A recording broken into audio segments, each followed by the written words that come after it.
वो चाइना चाह रहा है कि भारत को अपने नज़दीक करे, पाकिस्तान को अकेला करे, लेकिन पाकिस्तान एशिया में अकेला नहीं है। हमने तो चाइनीज को वो गले से नहीं लगाया जिस तरह हमें उनको लगाना चाहिए था। चाइनीज कंपनियां जो हैं वो यहाँ से भाग गई हैं। भाई चाइना का फायदा तो इंडिया उठा गया, हम तो नहीं उठाया। तो चाइना इनडायरेक्टली पाकिस्तान को जो है वो नुकसान पहुंचा रहा है। ट्रंप ने चाइना को और इंडिया को इकट्ठा कर दिया है। वाह क्या बात ठीक है ना। अगर ट्रंप बीच में मुदाखलत ना करता, ट्रंप अगर पाकिस्तान से दोस्ती ना करता तो कभी भी चाइना और इंडिया करीब नहीं थे। कहते हैं कि अगर दुश्मन को समझना है तो उसके दोस्तों पर नजर रखो, और अमेरिका की दोस्ती इन दिनों पाकिस्तान के साथ कुछ ज्यादा ही गहरी होती दिख रही थी। पाकिस्तान ने एक काम किया, हमेशा धोखा ही दिया है सबको, लेकिन अब उसने एक ऐसा काम कर दिया जो चाइना ने कभी सोचा नहीं था। अल्लाह की कसम खाई थी कि हम आपके आयरन फ्रेंड सारी उम्र बन के रहेंगे, हम आपके ही रहेंगे। दोस्तों, भारत और चीन के लिए आज की तारीख में सबसे बड़ी जो चुनौती है वो डोनाल्ड ट्रंप है। डोनाल्ड ट्रंप एक ऐसी चुनौती है जिसके बारे में दुनिया समझ नहीं पा रही इसका करें क्या। ये सवेरे कुछ बोलता है, शाम को कुछ सोचता है और रात को कुछ और ही करता है। अमेरिका जो है हिंदुस्तान की उनको जरूरत है चीन के खिलाफ, मगर क्या किया मूडी ने तो जाके RIC पे हिस्सा बन गया, रशिया, इंडिया और चाइना। इंडिया ने क्लियरली यहाँ पर डिसाइड ये कर लिया है, यूएसए को एक प्रॉपर मैसेज भेजने की आवश्यकता है। अभी RIC, रशिया, इंडिया, चाइना, त्रोइका, ये जो आवाजें उठ रही हैं ये अमेरिका को आइसोलेट कर रही हैं, भारत को स्नब कर रहे हैं, हमारी कंपनीज को सैंक्शन कर रहे हैं थ्रू नेटो। हमने क्या कर दिया, अनथिंकेबल, हमने भी चाइना के साथ हाथ जोड़ दिया कि तुम्हारी मजबूरी है, तुम्हें भारत की मार्केट चाहिए, तुम्हें और कोई बचा नहीं सकता, हम खड़े हैं विद ओपन आर्म्स। आइए मिलकर अमेरिकन हेजेमनी का आंसर देते हैं।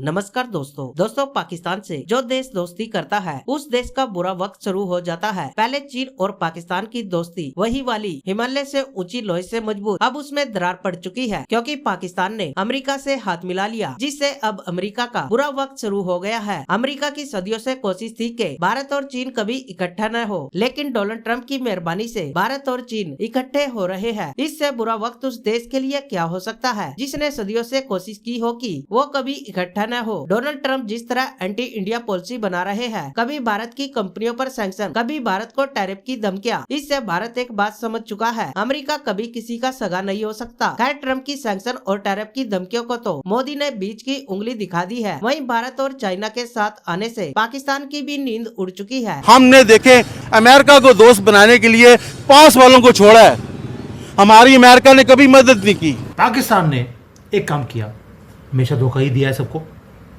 लेकिन अब उसने एक ऐसा काम कर दिया जो चाइना ने कभी सोचा नहीं था। अल्लाह की कसम खाई थी कि हम आपके आयरन फ्रेंड सारी उम्र बन के रहेंगे, हम आपके ही रहेंगे। लेकिन ये तो वन नाइट स्टैंड वाला कंट्री है, आज किसी के साथ, कल को किसी के साथ, यानी कि हर रोज अलग आदमी के साथ ये अपना हलाला करवाते हैं।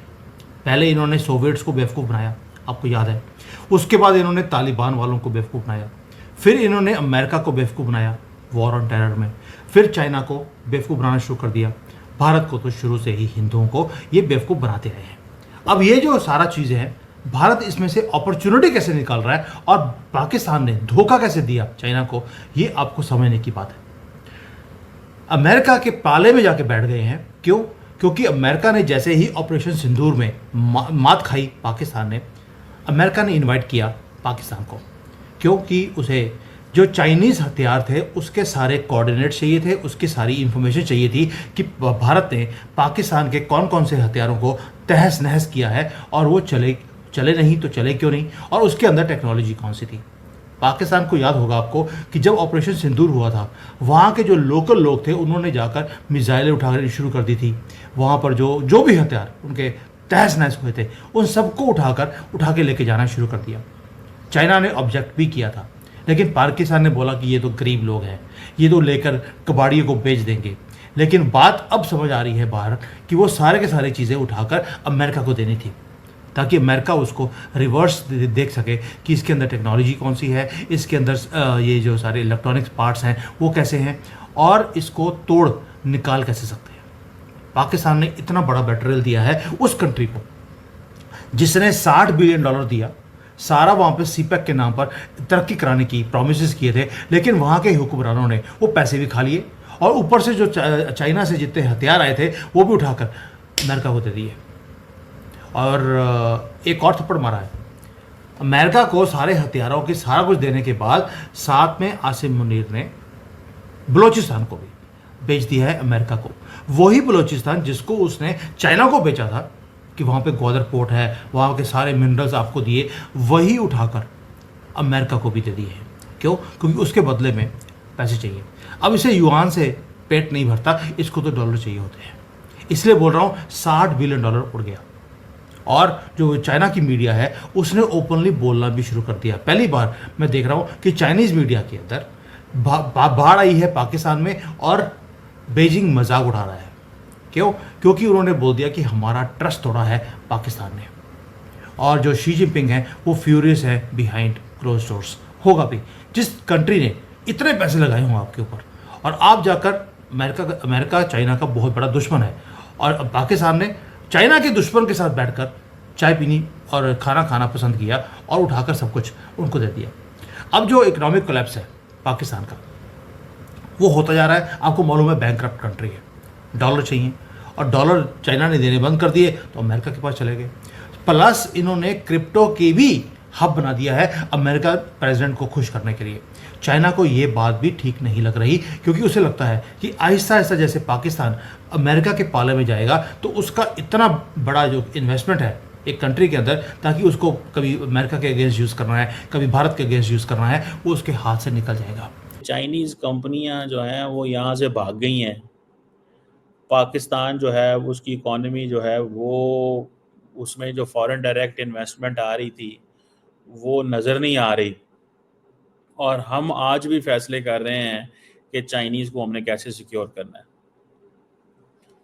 चाइनीज़ यहाँ पे नहीं रहे, अब बड़े कम हैं। और जिस तरह बलूचिस्तान की सिचुएशन बनी है, हमने तो चाइनीज़ को वो गले से नहीं लगाया जिस तरह हमें उनको लगाना चाहिए था। बीएलए ने सबसे ज़्यादा टारगेट ही चाइनीज़ को किया। और आपको पता है कि इसके पीछे कौन लोग थे? बीएलए किसकी प्रॉक्सी के तौर पे काम करते हैं? उनको पता है कि अगर चाइनीज़ पाकिस्तान में रहेंगे तो कारोबार यहाँ पे तो तरक्की होगी। और थैंक्स टू बीएलए जो है बलोच लिबरेशन आर्मी, उन्होंने उनके टारगेट में 3 बड़े टारगेट हैं: चाइनीज़, पंजाबी एंड पाकिस्तान की फ़ौज। ये 3 टारगेट हैं। और यही जो है वो आपके जो जिसे कहते हैं ना, जो चीज़ों को चलाते हैं यहाँ पे। पंजाबी तो खैर नहीं चलाते, बट वो जो तासुर दिया जाता है कि जनाब पंजाब की ब्यूरोक्रेसी है, पंजाब की फ़ौज है, पंजाब की पॉलिटिकल क्लास है, ठीक है। So the point here is very clear कि हमने, चाइना बिल्कुल हमारा फ्रेंडली कंट्री है, पर हमने चाइनीज़ को कोई नहीं वो जिसे कहते हैं ना सेव किया लंबा चौड़ा। अब तो पहले होता था सी पैक की बातें होती थी, अब वो भी नहीं होती। अगर होती हैं तो मुझे बताएं। अब चाइना को भी समझ आ गई है कि ये they are not serious. Chinese का मुझे इतना पता चला है कि चाइनीज़ ये ज़रूर कहते हैं कि जितना कारोबार करना है हमारे साथ कर लो, हम आपके साथ कारोबार करने को तैयार हैं, बट बी सीरियस। जिस तरह इंडिया है, चाइना का फ़ायदा इंडिया ने उठाया, हमने तो नहीं उठाया।